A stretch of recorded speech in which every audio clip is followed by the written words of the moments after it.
Hello everyone, कैसे हैं आप सभी लोग। मैं आर के महतो आप सभी का एक बार फिर से तहे दिल से स्वागत करता हूं आपके अपने परिवार बैंकिंग बाय रोजगार विद अंकित। प्यारे बच्चों, ये सेशन इसके अंदर हम सीखने वाले हैं सिंस और फॉर का कॉन्सेप्ट कि कहां पे लगाया जाता है सिंस और कहां लगाया जाता है फॉर, और उसके बाद में बहुत सारे क्वेश्चंस आपको प्रैक्टिस के लिए भी देने वाला हूं।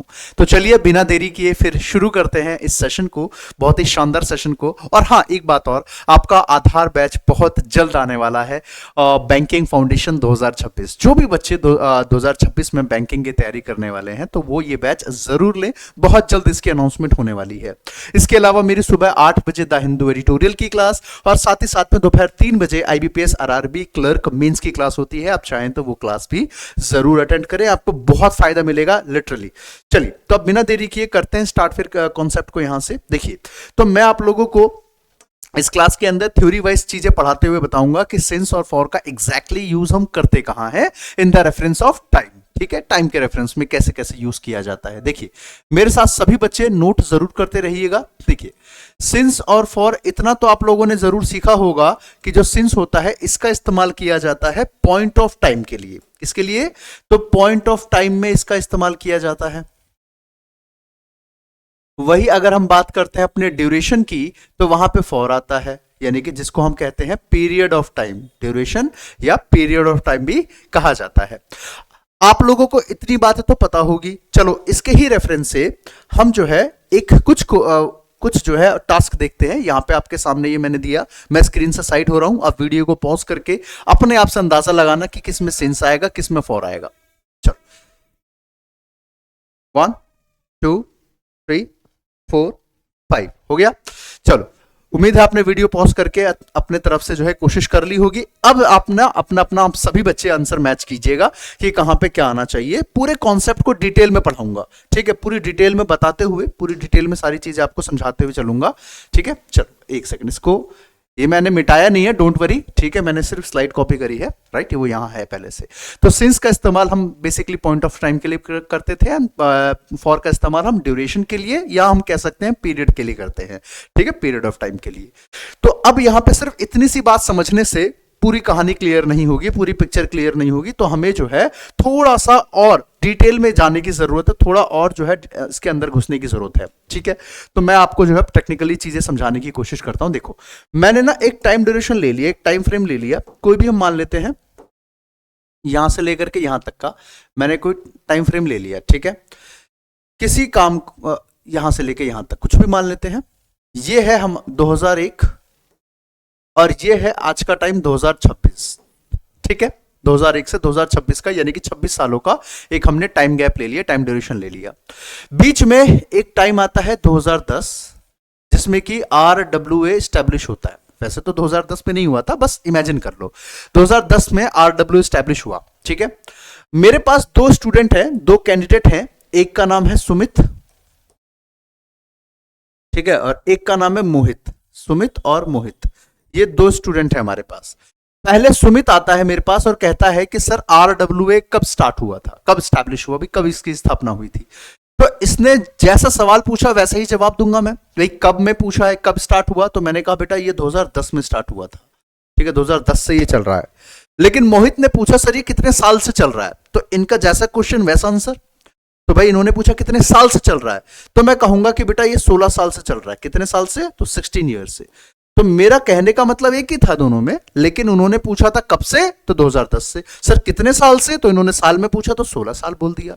तो जब मैंने इनको कहा था कि 2010 से चल रहा है, तो इनको बैक जाके गिनना नहीं पड़ेगा कि कितने साल हो गए, इनको सीधा मैंने पॉइंट ऑफ टाइम बता दिया कि 2010 की बात हो रही है, 2010 से ये हमारा ये ऑर्गेनाइजेशन चल रहा है।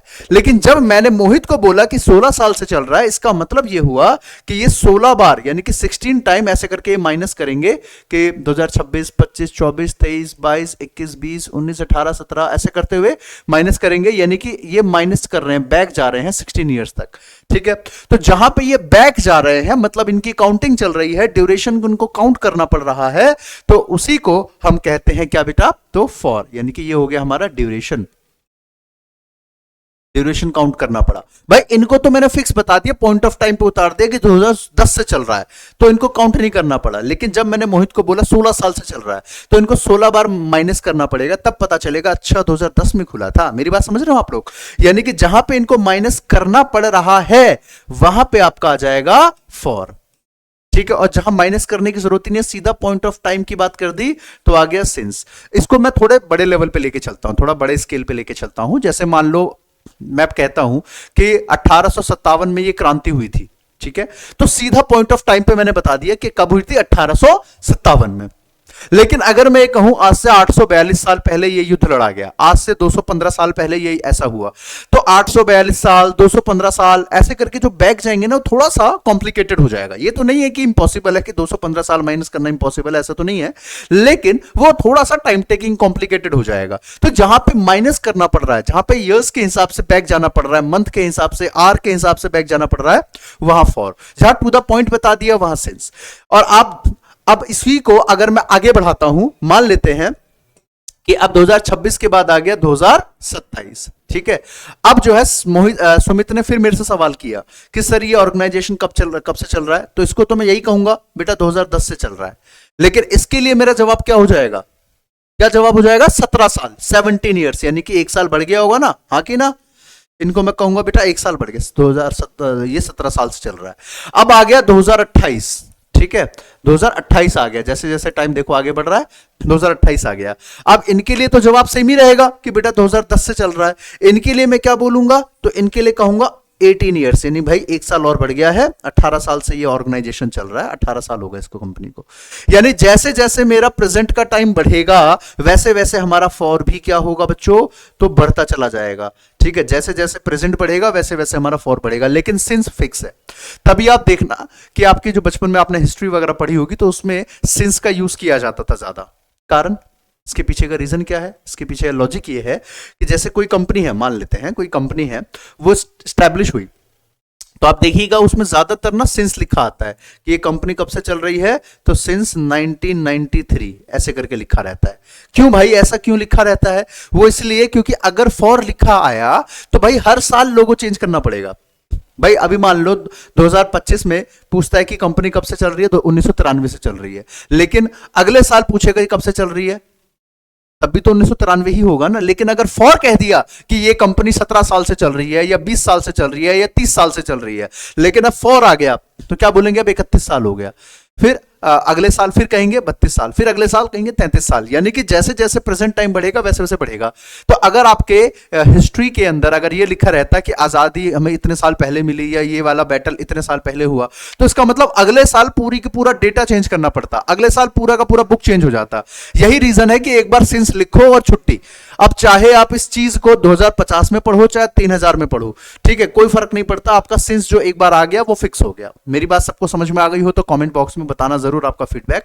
चलो अब मैं आगे चलता हूं, सिंस और फॉर का कॉन्सेप्ट आप अगर आपको यहां पे क्लियर हो चुका है तो देखिए, अब यहां पे मेरे प्यारे बच्चों इसकी तरफ बात करते हैं। यहां पे तो आपको सिंस और फॉर अच्छे से समझा दिया, अब इनकी बात करते हैं। जहां यहां लिखा है 3 PM, ठीक है, जस्ट इमेजिन मैं आप ही में से किसी का एग्जांपल ले लेता हूं, ठीक है। जैसे मैंने जो है पंकज का एग्जांपल लेकर के कहा कि भाई कोई पूछता है मेरे से 3 बजे पूछता है कि पंकज कब से सो रहा है, ठीक है, भाई कब से सो रहा है पंकज, तो मैंने कहा जी 3 बजे से सो रहा है, ठीक है। किसी ने मेरे से 4 बजे मान के चलो 1 बजे पूछा कि पंकज कब से सो रहा है, मैंने कहा 3 बजे से सो रहा है। फिर वो थोड़ी देर बाद फिर आया, 2 बजे आया, पूछता है पंकज कब से सो रहा है, जी 3 बजे से सो रहा है। फिर आया दोबारा, जी पंकज कब से सो रहा है, तीसरा इंसान पूछा कब से सो रहा है, जी 3 बजे से। भाई 3 बजे जब वो सुने सोना स्टार्ट किया होगा तो वो तो टाइम फिक्स ही है ना, ये तो नहीं कहूंगा 4 बजे से सो रहा है फिर 5 बजे से सो, ऐसा तो नहीं, 3 बजे तो फिक्स है। तो ये हमारा आ गया सिंस। लेकिन इसमें देखो अगर कोई 1 बजे पूछता है कि पंकज कितने घंटे से सो रहा है, मैंने कहा जी 9 घंटे से सो रहा है। फिर 2 बजे कोई दूसरा आदमी आके पूछता है जी कितने घंटे से सो रहा है, अब मैं कहूंगा जी 10 घंटे हो गए यार सोते हुए इसको यार। फिर 3 बजे आके कोई पूछेगा जी कब से सो रहा है कितने घंटे से, तो मैं कहूंगा यार उसको 11 घंटे हो गए। फिर कोई 4 बजे आके पूछता है जी कितने घंटे से सो रहा है, तो मैं क्या कहूंगा 12 नहीं, तब मैं कहूंगा एक बार हिला के देखो भाई इसको, हाँ भाई है भी कि नहीं है। खैर मजाक कर रहा हूं। तो यहां पे फिर हम कहेंगे 12 घंटे से 13 घंटे से, है ना, कौन सो सकता है भाई 12 13 घंटे, आधा दिन सोने में निकाल दिया। आप में से किसी में इतना टैलेंट हो तो बताना। चलिए तो यहां पे ये बढ़ सकता है तो ये फॉर आ जाएगा, ठीक है। चलो हाफ एन आवर क्या आ जाएगा बच्चों, फॉर। 2024 ये आ जाएगा हमारा सिंस, ठीक है। फ्राइडे ये भी आ गया हमारा सिंस। जैसे अच्छा, आप में से कई बच्चे पूछेंगे सर ये सिंस कैसे हुआ, बताता हूं। जैसे मान करके चलिए कि कोई मेरे से संडे को पूछता है कि भाई ये बताओ यार ये लड़का यहाँ कब से जॉब कर रहा है। मैंने कहा जी फ्राइडे से जॉब कर रहा है यार ये तो यहाँ पे। फिर कोई मंडे को आके पूछता है जी कब से जॉब करता है ये लड़का यहाँ पे। मैंने कहा जी फ्राइडे से जॉब करता है। फिर ट्यूसडे को आके पूछा जी कब से जॉब करता है, जी फ्राइडे से जॉब करता है। फिर वेंसडे को आके पूछे जी कब से जॉब करता है, फ्राइडे तो फिक्स है ना भाई, तो सिंस आ गया। समझे मेरी बात को? हाँ, अगर घूमते घूमते फिर से फ्राइडे आ गया, घूमते घूमते पे फिर फ्राइडे आएगा ना, 7 दिन के बाद फिर से फ्राइडे आएगा, तो मैं क्या कहूंगा लास्ट फ्राइडे, तो भी सिंस ही आएगा। ठीक है, ध्यान रखना, अगर लास्ट लगा दूं तो भी सिंस ही आएगा, सिंस लास्ट फ्राइडे या चाहे सिंस फ्राइडे, एक ही बात है। ठीक है, चलो क्लियर हुआ। अच्छा 2024 वाला इस पैटर्न को भी बता देता हूं। अब जैसे 2024 है, कोई मान करके चलिए कि 2026 में कोई पूछता है कि भाई ये बताओ यार ये कंपनी कब से चल रही है, 2024 से। 2027 में पूछता है कब से चल रही है, 2024 से। तो अभी पीछे बताया था ना 2010 वाला, वही तो रूल है यहाँ पे। चलो आगे चलते हैं। 8 मंथ्स तो ये बढ़ सकता है, 9 मंथ भी हो सकता है, 10 मंथ भी हो सकते हैं, तो ये आपका 4। 6 ईयर ये बढ़ सकता है, तो यहाँ पे भी आपका 4। यहाँ पे अप्रैल आपका क्या है, फिक्स है। जैसे मान लो कोई हमें सितंबर को पूछता है, सितंबर में कि ये बताओ ये यहाँ से कौन से महीने से काम कर रहा है, जी अप्रैल से। फिर नवंबर में पूछा है कब से काम कर रहा है, अप्रैल से। दिसंबर में पूछ रहा है कब से काम कर रहा है, जी अप्रैल से। अप्रैल तो फिक्स है ना, तो आपका सिंस आ जाएगा। 7 डेज तो यहाँ पे अभी देखते हैं इसमें 7 डेज आपका 4 आ जाएगा। जैसे यहाँ पे 9 आवर्स था, 10 hour, 5 hour, half an hour, है ना, वैसे ही आपका 7 डेज जी कितने दिन से काम कर रहा है, जी 7 दिन से। फिर अगले दिन पूछा कितने दिन हो गए इसको, 8 दिन हो गए। फिर कितने दिन हो गए जी, 9 दिन हो गए, हर दिन बढ़ रहा है। अच्छा लास्ट 7 डेज में क्या करेंगे, तो बेटा यहाँ पे एक छोटा सा रूल मैं आपको लिखवाने जा रहा हूं, उसको लिख लेना कि अगर देखो जैसे मैंने कहा 7 डेज, ठीक है, तब तो यहां पे आपका 4 आ गया। लेकिन अगर हम यहां पे लास्ट लगा देते हैं,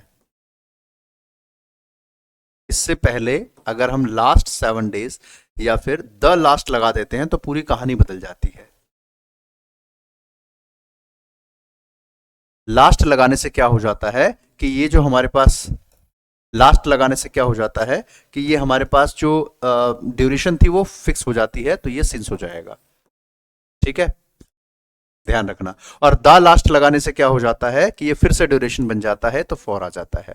तो आपको मैंने क्या सिखाने की कोशिश करी, वो ये बात है बेटा कि यहां पे 7 डेज जो है ये है हमारा ड्यूरेशन, ये है हमारा ड्यूरेशन। ठीक है, लास्ट 7 डेज ये हो गया हमारा फिक्स, और ये द लास्ट 7 डेज ये फिर से ड्यूरेशन। तो आपने क्या सीखा, मोटा मोटा आपने ये सीखा कि अगर कभी भी हमारे पास लास्ट आता है तो इससे पहले सिंस लगाओ, लास्ट से पहले सिंस लगाओ, और दी लास्ट से पहले 4 लगाओ।